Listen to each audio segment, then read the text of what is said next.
편 95편은 참된 예배로서의 어떤 촛대, 그리고 그 마음의 완악함에 대해서 경고하십니다. 왜냐하면 우리들이 마음이 완악하면 진정한 참 예배자가 될 수 없기 때문에 그러한 것이죠. 자, 1절, 2절 우리 함께 읽겠습니다. 오너라, 우리가 주님께 즐거이 노래하자. 우리를 구원하시는 반석을 보고 소리 높여 외치자. 찬송을 부르며 그의 앞으로 나아가서 노래가락에 맞추어 그분께 즐겁게 소리 높여 외치자 말씀하고 있습니다. 오너라 이렇게 말씀하고 있어요. 오너라, 우리가 주님께 즐거이 노래하자. 즐거이 노래하자.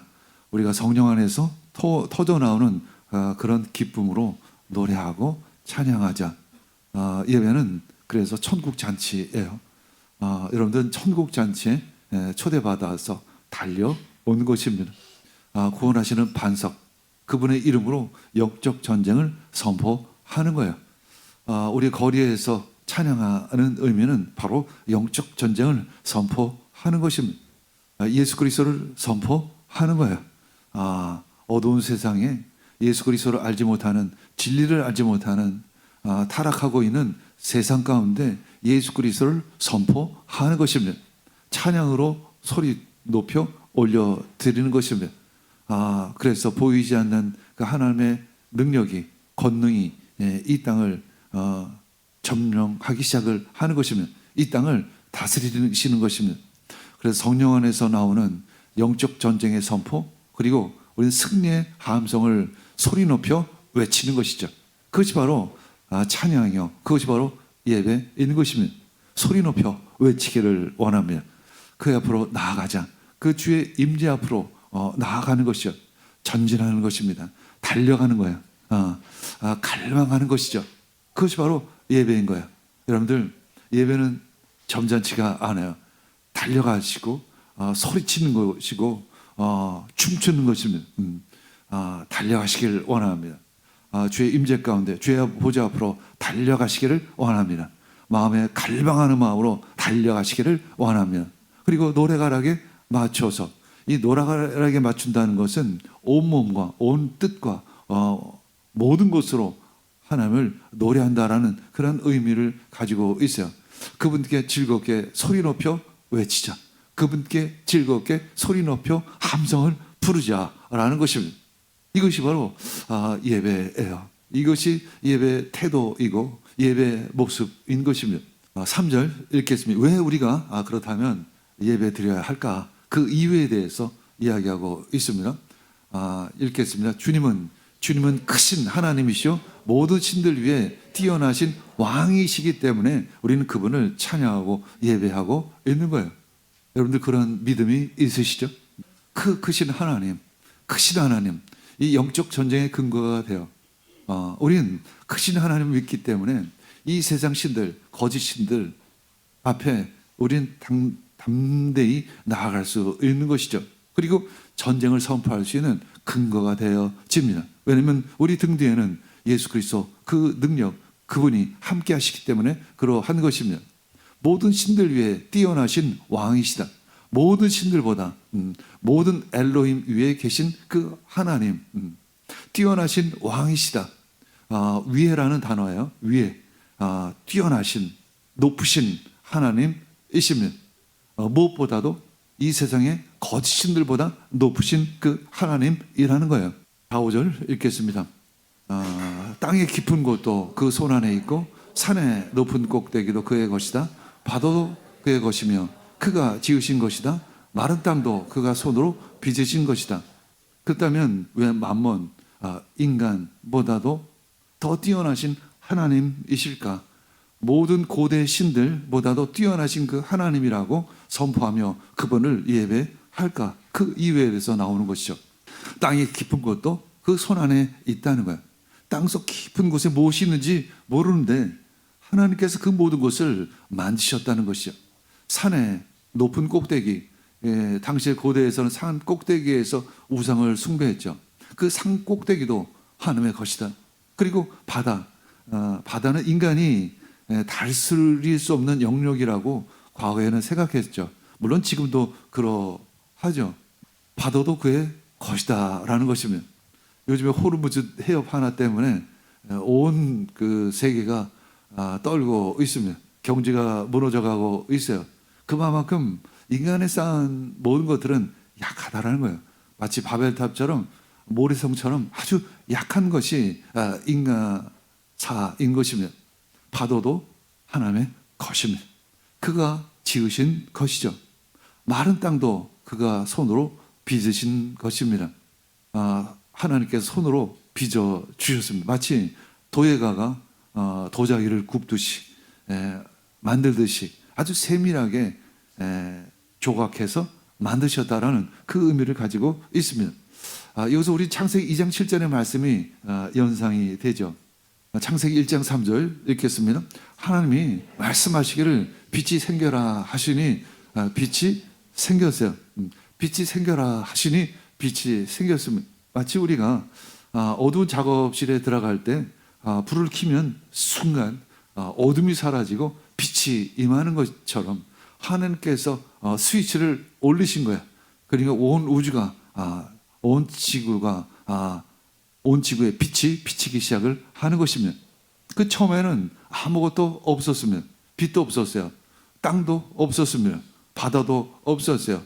어둠만이, 혼돈만이 그 안에 가득했으며 땅이 혼돈하고 공허해왔다. 그때 조각가신 하나님께서 그 빈 작업실에서 첫째 날에 말씀하셨으면 빛이 있으라. 빛이 있으라. 무에서 유를 창조하기 시작을 하시면 마치 조각가가 아무것도 없는 공간에서 빛을 킨 것처럼, 그리고 작업을 시작하려고 준비하시는 것처럼 빛이 터진 것이죠. 어둠이 사라진 것이며, 그때 아버지가 하나님께서 보시니 참 좋았다 이렇게 말씀하시면 4, 5절 읽겠습니다. 땅의 깊은 것도 그 손 안에 있고 산의 높은 꼭대기도 그의 것이다. 바다도 그의 것이며 그가 지으신 것이다. 마른 땅도 그가 손으로 빚으신 것이다. 둘째 날에 하늘을 펼치셨고 셋째 날에 물을 한쪽으로 모으시고 무틀을 들어 내셨습니다. 네 번째 날엔 해와 달과 별을 그리셨으며, 그리고 다섯째 날은 바다의 물고기를 하늘에 그리고 새를 채워 주셨으며, 여섯째 날은 땅의 짐승을 만드셨어요. 그러므로 말미암아 빛이 생겼고 또 바다가 그려졌고 산이 만들어졌습니다. 꽃이 피기 시작을 하고 그 꽃 위에 새들이 날기 시작을 합니다. 그리고 이 바다에는 물고기가 헤엄치기 시작을 하는 것입니다. 그것이 하나님께서 만드신 우주 만물 청지인 것입니다. 그런데 무언가 하나가 빠져 있었어요. 뭔가 부족한 것 같은 느낌이 들어요. 우리가 아무리 멋있는 풍경을 바라볼지라도 옆에 누가 없으면 부족함을 느끼죠. 그것이 바로 관계이죠. 그것이 바로 사랑인 거예요. 그 사랑과 관계가 없으면 아무리 돈이 많아도 재미가 없죠. 2장 7절 읽겠습니다. 주 하나님이 땅의 흙으로 사람을 지으시고 그의 코에 생명의 기운을 불어넣으시니 사람이 생명체가 되었다는 것이죠. 하나님께서 인간을 만드셨습니다. 인간을 만드셨다는 것은 사랑을 시작하셨다는 것을 의미합니다. 관계를 시작하셨다는 것을 이야기하고 있어요. 하나님께서 흙을 집으시고 천천히 공들여서 인간을 빚으시기 시작합니다. 그의 이름이 바로 아담이죠. 여호와 하나님이 땅의 흙으로 사람을 빚으셨습니다. 이마를 만드시고 눈두덩을 빚으시고 코를 세우시고 입술의 곡선을 다듬으시고 손가락 하나를 빚으시기 시작하시면 갈비뼈의 굴곡을 잡으시고, 그리고 하나님께서 몸을 더 깊이 굽히셔서 그 얼굴을 사람의 얼굴에 가까이 대시고 그리고 숨을 불어넣어 주시는 것이며 그 코에 생명의 기운을 불어넣으시니 사람이 바로 생명체가 된 것이며, 그것이 인간인 거죠. 바로 그가 나인 것이죠. 그가 바로 우리 모두인 것이며 하늘께서 우리를 빚으셨으며 사람이 생명이 된 것이며 드디어 창조가 완성이 된 거예요. 관계를 만드심으로 창조를 완성시키신 것입니다.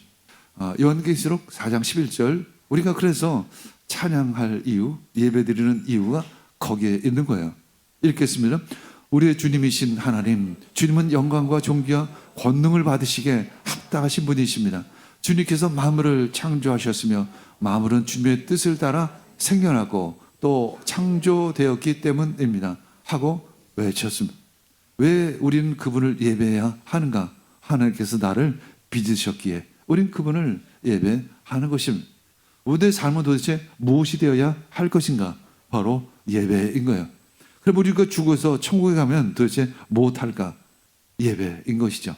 그것 하나만은 분명합니다. 예배로 시작해서 예배로 완성되어지는 것이 바로 우리들의 인생인 것입니다. 그래서 오늘아 우리가 엎드려 경배하자. 그 이유에 대해서 충분히 이야기했어요. 그렇죠? 5절까지 그 이유에 대해서 많이 얘기했습니다. 모든 신들보다 그 높으신 하나님이시다. 물질보다도 권력보다도 힘보다도 이 세상의 어떤 것보다도 높으신 하나님이시다. 왜 높으실까? 왜냐하면 그 하나님은 창조주이시기 때문에 그렇다라는 거예요.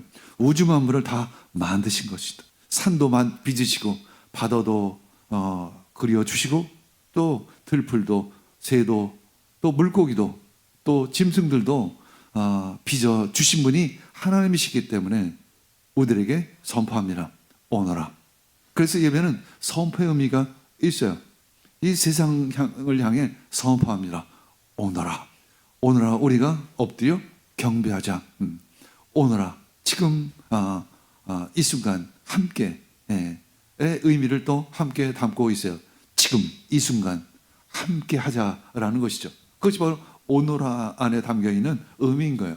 성령의 임재 안으로 오너라. 하나님의 임재 안으로 오너라. 그래서 문이라는 이미지도 담겨 있어요. 그 문을 들어가는 것이죠. 예배의 문을 여는 것입니다. 하늘의 문을 열어 주시옵소서.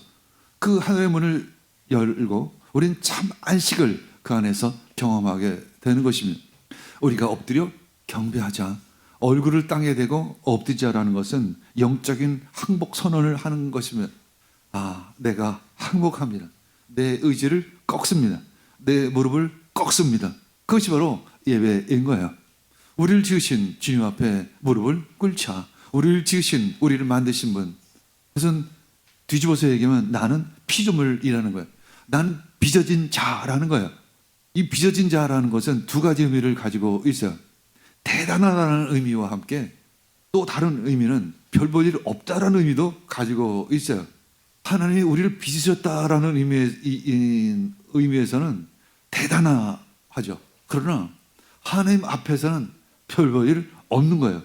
그래서 우리는 하나님 앞에서는 무릎을 꿇을 수밖에 없는 것이죠. 그러나 우리는 세상을 향해 나아갈 때는 대단한 존재로, 하나님의 존재로 그 앞을 향해 나아갈 수 있는 것입니다. 주님 앞에 무릎을 꿇기를 원합니다. 그것이 바로 예배인 줄 믿습니다. 7절 읽겠습니다. 그는 우리의 하나님이시오. 우리는 그가 기르시는 백성이며 그가 손수 이끄시는 양떼이다. 오늘 너희는 그의 음성을 들어 보아라. 그 높이 계신 하나님, 그 창조주 하나님, 엄청나게 힘이 많으신 하나님, 왕 중에 왕이신 하나님. 그러나 그 하나님은 멀리 계신 하나님만이 아니라 우리와 함께 하시는 하나님, 우리의 삶으로 인도하시는 하나님, 나를 기르시는, 그가 기르시는 백성이며 그가 손수 이끄시는 양떼인 것입니다. 그것이 바로 나의 정체성인 거예요. 난 그분이 기르시는 백성이요, 그분이 손수 이끄시는 양떼인 것입니다. 어떤 친밀함의 의미가 담겨 있죠. 그분과 내가 가까이 있다라는 의미를 가지고 있습니다. 우리 가족, 우리들의 부모와도 친밀한 관계에 있지만 그것보다도 그 근본적으로 더 가까운 분은 바로 하나님이라는 거예요. 나와 아무리 가까운 가족일지라도 내 옆에 있어요, 그 사람들은. 그러나 하나님은 내 안에 계시면 내가 또 그분 안에 있는 거예요. 그분이 내 안에 계시지 않으면 나는 이미 죽은 목숨인 것입니다. 그가 손수 이끄시는, 돌보시는 양떼인 것입니다. 그 우주를 다스리시는, 천지만물을 만드신 그 손으로 우리를 이끌고 계십니다. 오늘 너희는 그의 음성을 들어보아라. 바로 지금 이 순간. 그 예배는 굉장히 긴박해요. 바로 지금 이 순간 주님께서 나를 부르시는 거예요.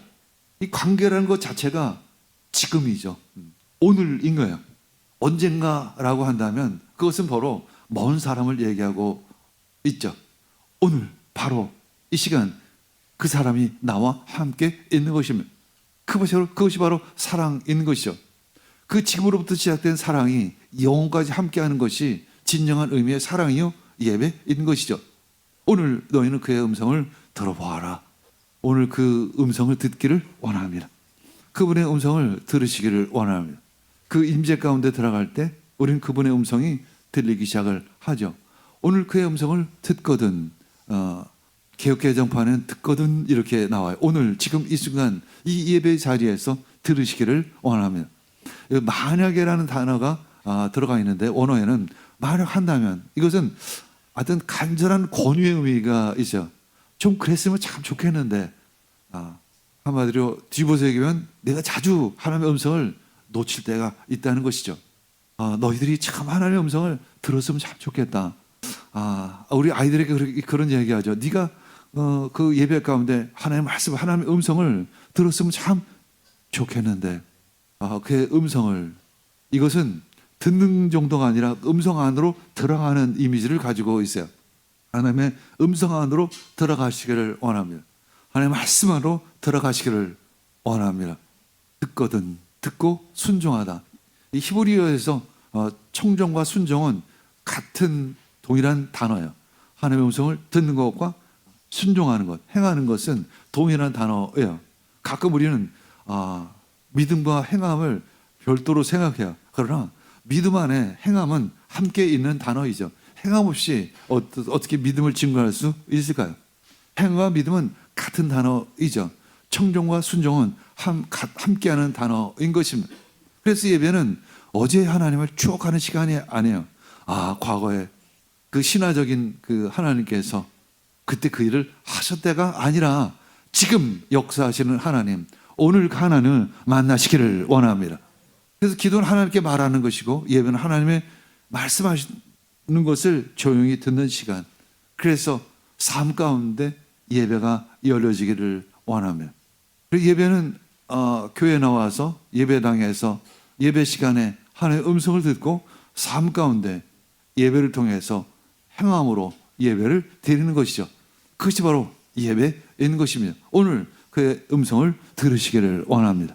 8에서 9절 읽겠습니다. 무리바에서처럼 마사 광야에 있을 때처럼 너의 마음을 완고하게 하지 말아라. 너의 조상들은 그때 내가 한 일을 보고서도 나를 시험하고 또 시험하였다. 완고하지 말라고 말씀하고 있습니다. 우리가 하나님의 음성을 듣는데 방해되는 요소 중에 한 가지는 완고해지는 거죠. 점진적으로 굳어지는 그 과정을 묘사하는 단어입니다. 우리 마음이 점점 굳어지지 말라는 거예요. 믿음이 성장해지는 것이 무엇일까? 그것은 점점 유연해지는 것을 이야기하고 점점 더 부드러워지는 것을 의미하는 거예요. 성령님 저희들 심령 가운데 오셔서 저희들의 심령을 부드럽게 하여 주시옵소서. 그래서 하나님의 말씀이 부드럽게 스며들기를 원합니다. 그리고 누군가를 만났을 때 부드러운 아름다운 관계가 되어지기를 원합니다. 힘 주시옵소서. 성령님 임하여 주시옵소서. 출애굽기 17장 7절 읽겠습니다. 이스라엘 자손이 거기에서 주님께 대들었다고 해서 사람들은 그곳의 이름을 무리바라고도 하며 또 거기에서 주님께서 우리 가운데 계시는가 안 계시는가 하면서 주님을 시험하였다고 해서 그곳의 이름을 마사라고도 한다. 과거에 출애굽기 광야 40년 가운데 있었던 이야기를 하나님께서 우리에게 시편을 통해서 말씀하고 있는 거예요. 그 너희들이 그 무리바의 그 마사의 불순종을 늘 기억하라고 말씀하고 있는 거죠. 그 광야의 한복판에서 이스라엘 백성들이 르비딤에 도착했을 때 물이 한 방울이 없었어요. 마실 물이 없었으며 백성들이 모세에게 몰려들었으며 불평이었으며 그 다음엔 원망이었으며 그리고 고함을 치기 시작을 하죠. 우리에게 물을 내라. 우리에게 물을 내라. 우리가 여기에서 죽게 되었다. 당신이 우리를 이집트에서 데려온 이유가 이 광야에서 죽게 하려고 했느냐? 우리와 우리 자식들과 짐승들을 여기서 목말라 죽이려고 데려왔느냐? 그때 모세가 하나님께 부르짖으면 이 백성이 곧 나를 돌로 쳐서 죽이려고 합니다. 그때 하나님께서 말씀하시죠. 백성 앞에 나가서 서라. 그리고 지팡이로 반석을 쳐라.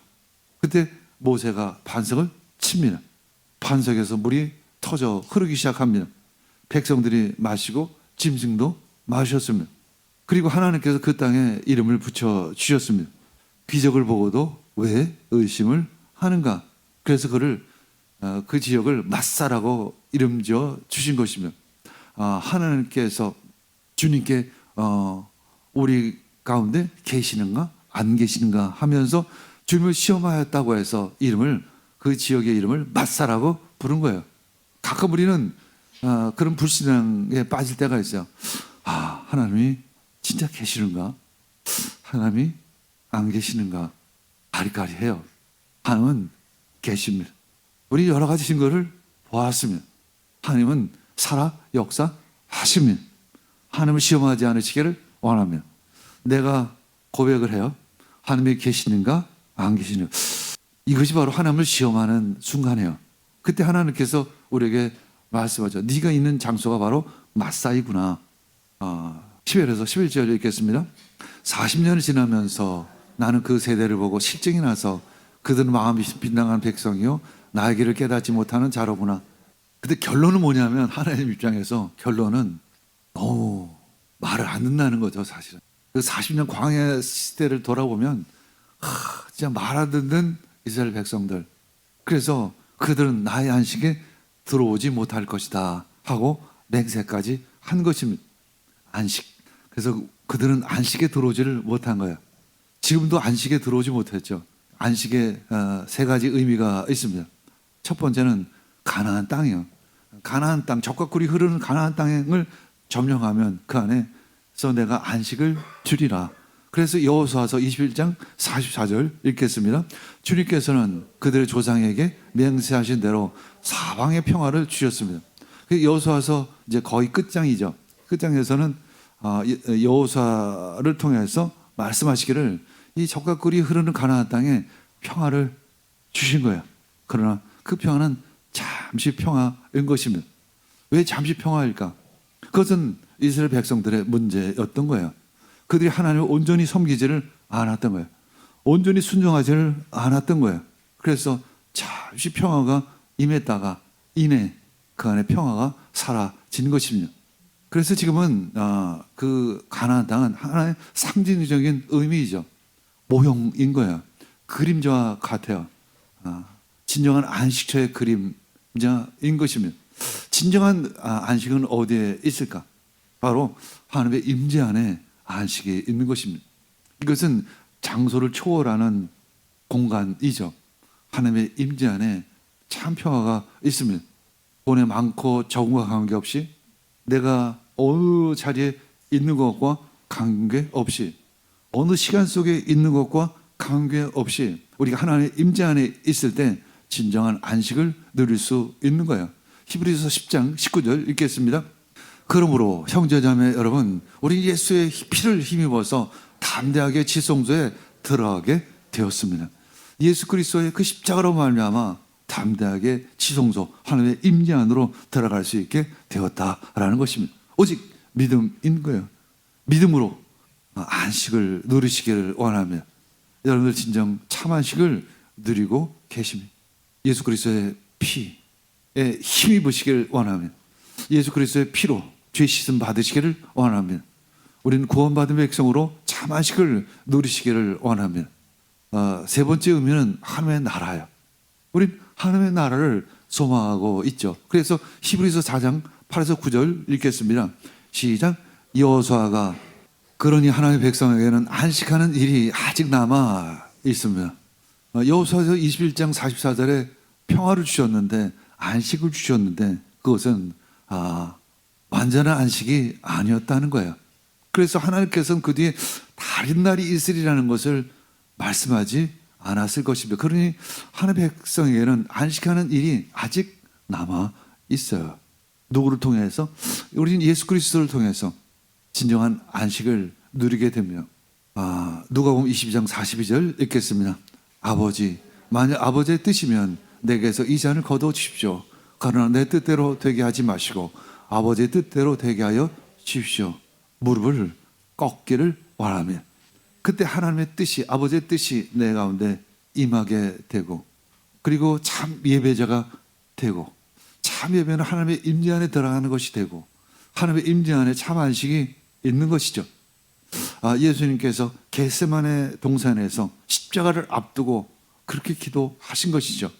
내 뜻대로 되게 하지 마시고 아버지의 뜻대로 되게 하여 주시옵소서.